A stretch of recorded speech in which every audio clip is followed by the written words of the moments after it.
ay kambing, pwede bang manghingi ng lambing? Kung ang Tagalog ng corn ay mais, hindi mo ba ako namimiss? Kung ang English ng saging ay banana, wala na bang pag-asa ang tayong dalawa? Ang elbow sa Tagalog ay siko, ba't di na lang ako ang piliin mo? Parang walang kwentang malaman kung anong Tagalog o English nila. Kung hindi naman kita kasama, anong silbi nito? Kung di naman ikaw ang magtuturo, kung ang Tagalog ng kao ay baka di na talaga ako mag-iisip pa. Basta't ikaw ang aking kasama, kahit anong salita, kahit anong wika. Kapag ikaw ang kakausap, gusto kong makinig pa.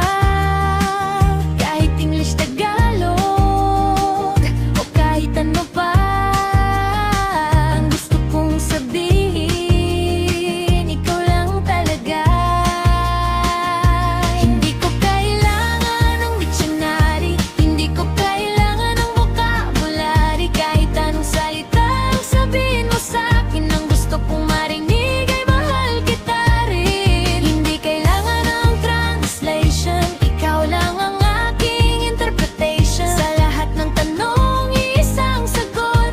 Ikaw, ikaw, ikaw ang gusto ko.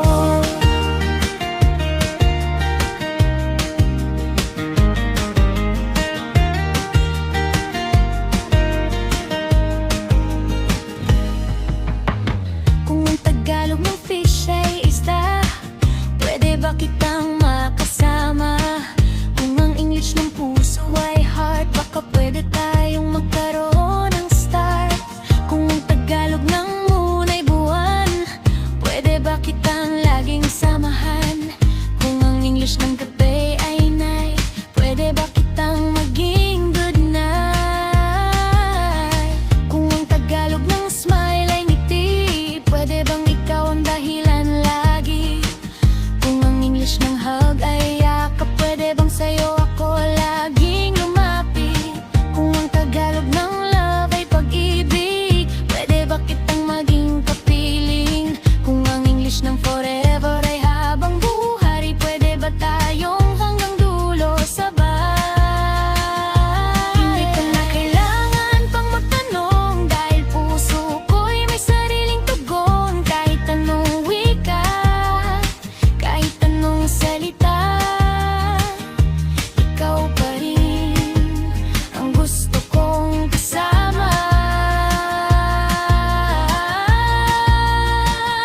Hindi ko kailangan ng dictionary, hindi ko kailangan ng vocabulary. Kahit anong salita ang sabihin mo sa'kin, ang gusto kong marinig ay mahal kita rin. Hindi kailangan ng translation, ikaw lang ang aking interpretation. Sa lahat ng tanong, isang sagot.